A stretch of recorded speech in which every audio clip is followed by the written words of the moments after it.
a little bit lumpy, this thing.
What a cool bit of kit. When's the last time anyone saw one of these actually on the road? I mean, I ain't seen one for years, as far as I can remember. As you can see from the intro, that engine, it's BAM engine, Cooper R, 225 horsepower, about 3/4 of a tonne, something like that. It's got diesel gearbox in it, so it's got real long, decent gears, nice and strong, bigger brakes on it. Now this is in, basically, it wants just a good check over. He wants a full service done on it. Doesn't run very well. It boost cuts at 3,500 RPM. So luckily, whoever did the conversion, the ECU and the OBD2 port are actually in the glove box. So we'll plug it in and see if it throws any codes out. Obviously, it's an old. Here is it? What's that? 1980 something? It's too early on a Monday morning. But let's plug it in and see what she says.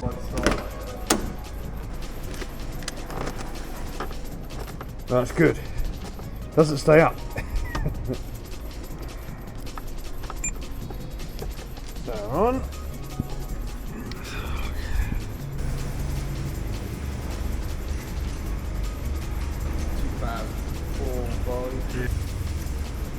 It's not listed to be. Oh, here we go. MPI turbo. Yeah. Right. Let's have a look. Oh, blimey. There's a few. Oh dear. Right. Analyse some of these. Well, I've got a list of codes, wouldn't it? First place to start, clear them, take it for a little run, bring it back, scan it again, see what comes up. Right, let's run it just quickly up the road. I'll check for any knocks and that on the suspension as well. Oh, no power steering in here, and this is low, so I've got to be careful on the old speed bumps. But I want to just give it a run, do a couple of bits of acceleration with it, take it back, check the codes. I've got to go over speed bumps diagonally like back in the old days with the super low stuff.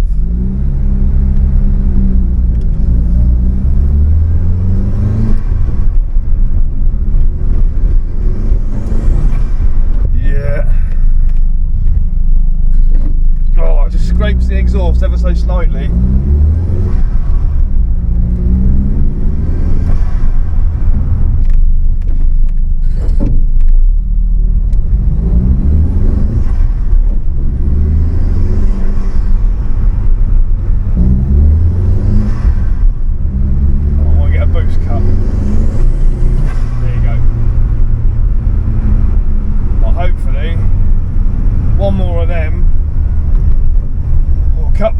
Something logged on the computer and see what she's coming back up with, because there was a lot of codes before.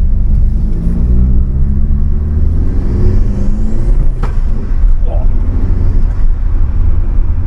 I tell you, it wants to go. That was good timing. That I wanted to get it out quick. It's just started raining.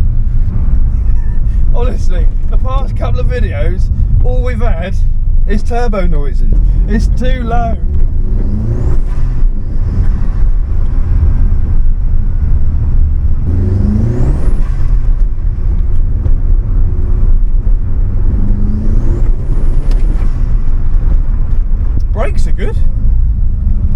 actually, because we have got quite a bit of power. Let's plug her back in and see what's happening.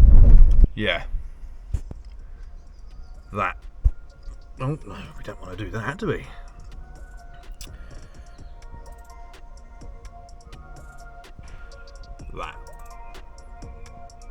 That one there. Quite common to cause issues, them valves. Might be slightly different on the BAM engines, then, because normally it's on the side of the head, you put a blanking plate, but that one's not got it. Not a bad conversion here though. Nah. Sort of stuff hanging around everywhere. It's actually looks pretty decent. Okay, straight back into that. Flapping around a bit, but I doubt it split anything. I'll watch all these breather pipes because they all go. They collapse. They collapse when you under boost them.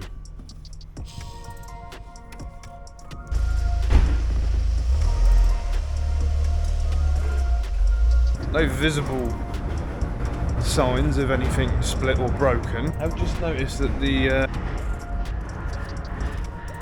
yeah, that's loose, and it is sat like that, and that's after the airflow sensor potentially. But shout out to Big Dan at DVS because we ain't got one yet. Smoke machine. Bung some smoke through it and see if we can see it coming out from anywhere.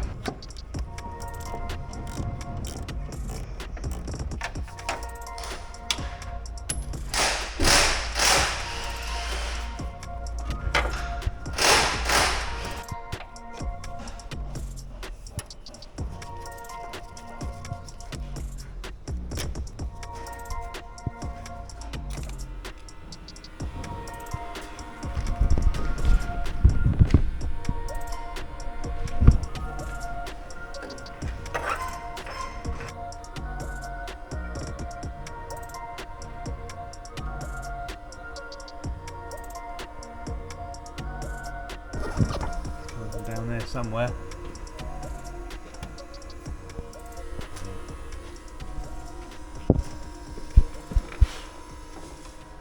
See through that. There's a joiner there on the elbow. Yeah, so you got this joiner, then you got another joiner here. Look. Yeah. There, you can see it there. What we have to go around, just tweak up all the jubilees. Yeah. I reckon. Start with.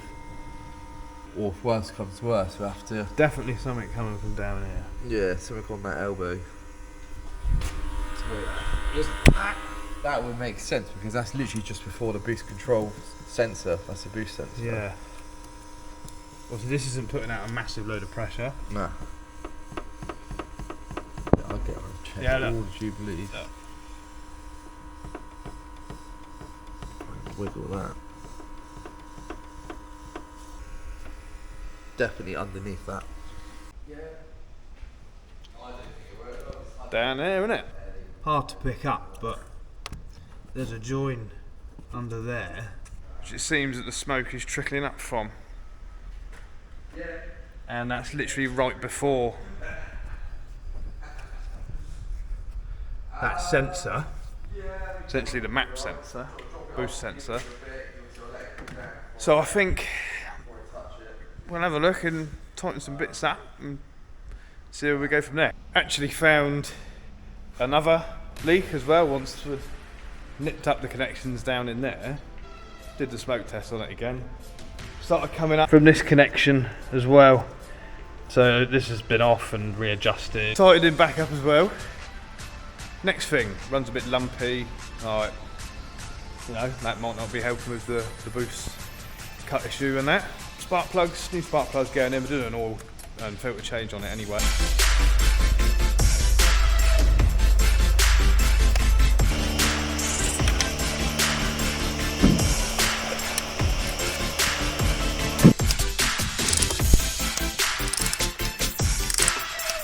They're very tight.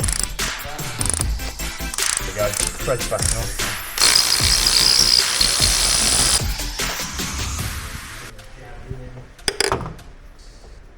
It's not all burnt away or anything on that. Well, that's number 4, isn't it, the way this works.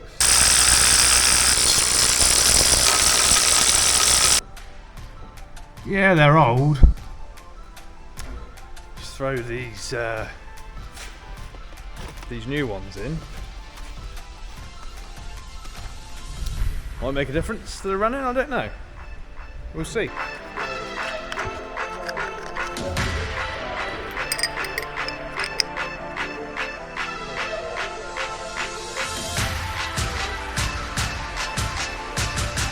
Do you know what?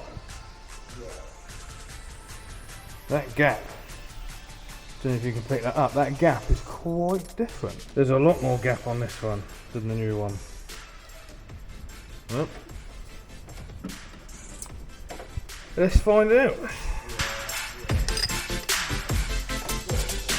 Let's see.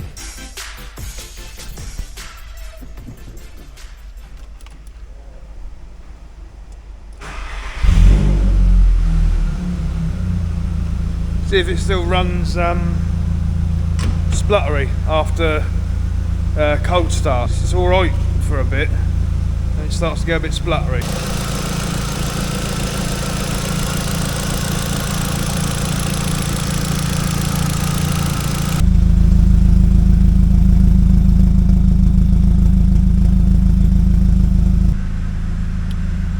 It does run a bit smoother, to be fair. Now it's come off cold start. Wasn't like that before, it was really quite spluttery before when it was idling. So I think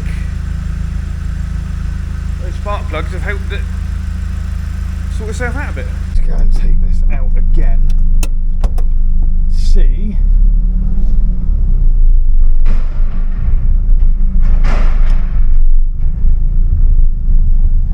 See if we're still getting that boost cut. The issue is, the road is absolutely soaking wet where it's been raining all day.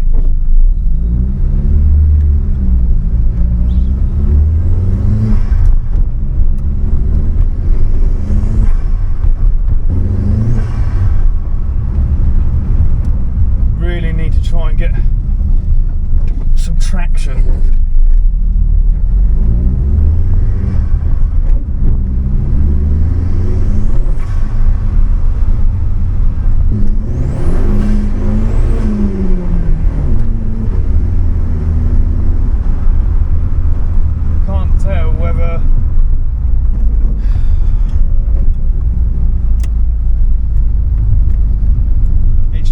Spin or what, but we've got no option because it is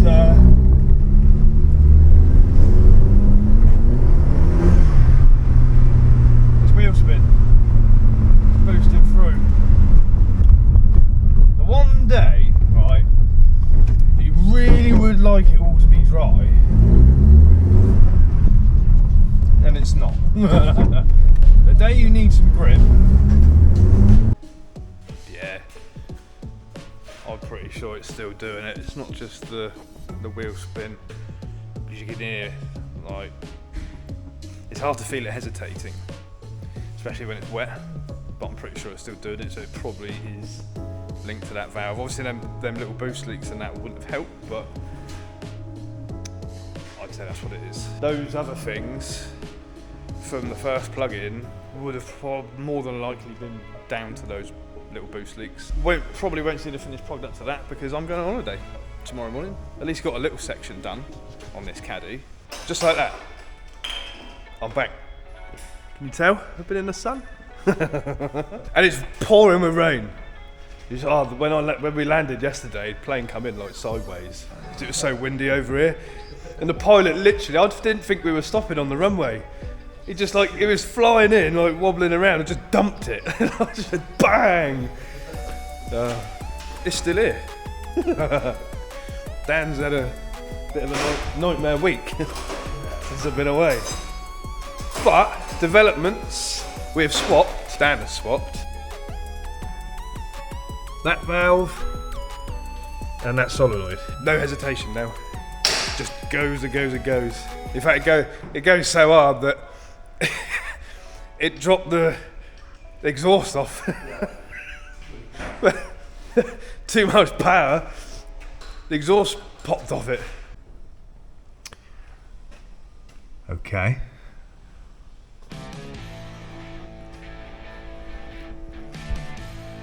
Oh, okay. What? That's why the exhaust low. Chris. Brothers. Yeah, I thought, well look. It's not a hold on with any of them, is it? No. That one's completely gone. So it's just the... The exhaust rubbers need doing that on it, so we're gonna jump into that today. I think it needs a bit of modification on some bits, so we'll do that. Oh. Clean up the underside, underguard it. We love this stuff. Gives such a nice, honestly, this stuff gives such a better finish than the shocks that goes in the gun. Shocks that goes in the gun, it does go everywhere, and it doesn't dry like flat black, does it? It's not anywhere near like that. So yeah, he wants it all cleaned up and sprayed up because the rest of it is really good. A couple of little bits of paint that I think he's going to get done as well. So yeah, that's on the list as well for today.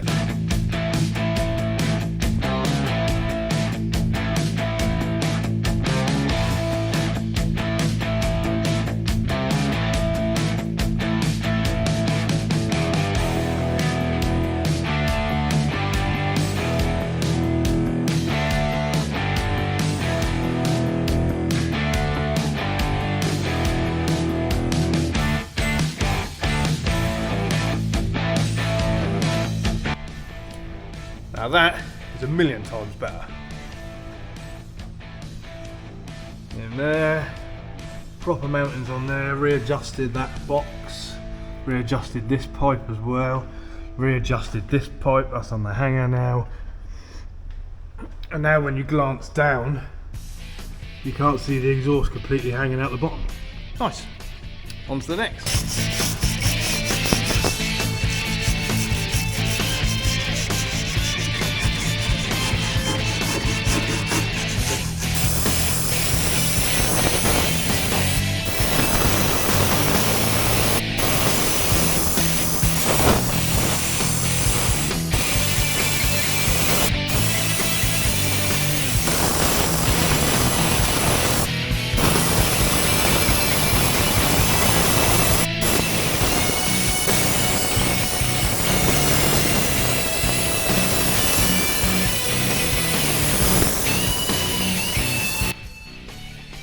There we go. Lovely. All nice and satin black.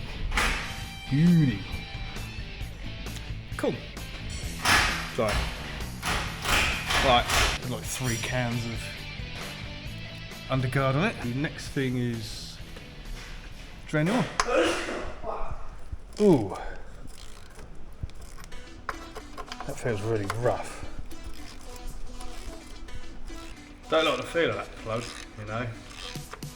It's stiff all the way out.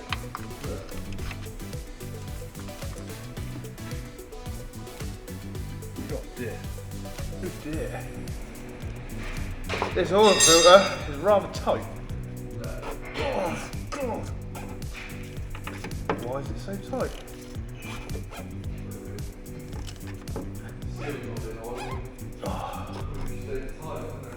Yeah, there you go. God dear. I've actually crushed the canister. Right, how much mess? All the mess, I reckon. It's gonna come running out. I don't want it to go down my arm. Okay, look. Right. I'll let it run out of the lap for a minute. Ugh.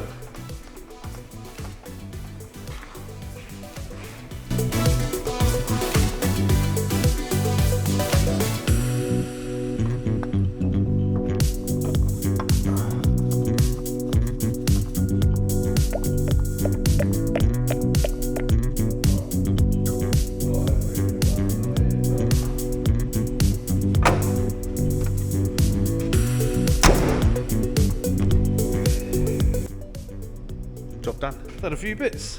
That was the last thing, wasn't it? Full service on it, it's had plugs and topped up the fluids, exhaust, running issue side of things, boost leaks have been done, the valve and the solenoid, they've been changed for ones that appear to work now, it's been underguarded, it's been MOT'd, so that's that. I think it'd be rude to not take it for another. Yes, I want to know, honestly, if that exhaust is still scraping the speed bumps or not. Now I've readjusted all of it and put it up properly. Be rude not to, wouldn't it? Let's have a look. Does it still scrape? Yeah. That's loads better, isn't it? What I'm going to do, take it up round the road, do some normal speed, get another couple of little noises. Why not, eh? Why not?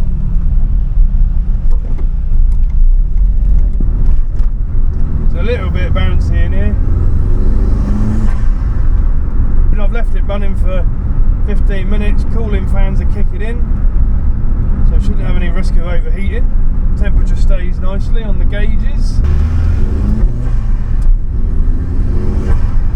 Not going to go too mad with it because we're unsure of what's going on. No AFR gauge or anything in here. Once they're happy, matey's going to take it to the rolling road and get them to check it, see what's going on, because I'm not convinced that this hasn't had some form of tune on it. It's running like 25 psi boost on the gauge, and I'm sure the gauge ain't wrong, so I'm not going to go too mad with it. Just going to do a couple of little gentle pulls, keep an eye on the boost gauge. What are we at now? We're at like 25 mile an hour, third gear. Jesus.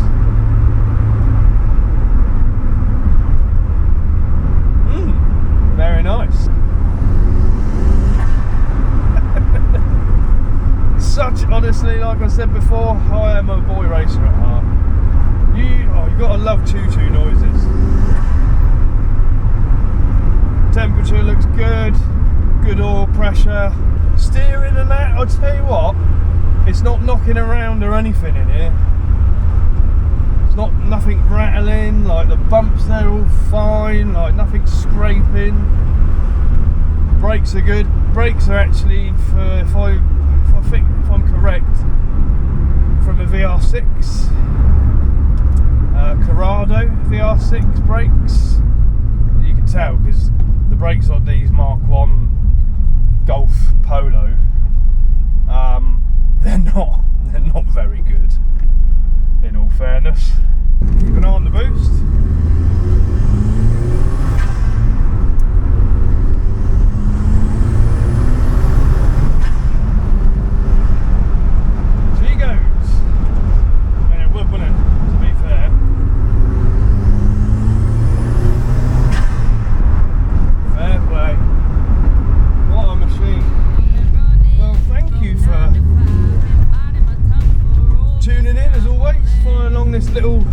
Little bit of work on this car.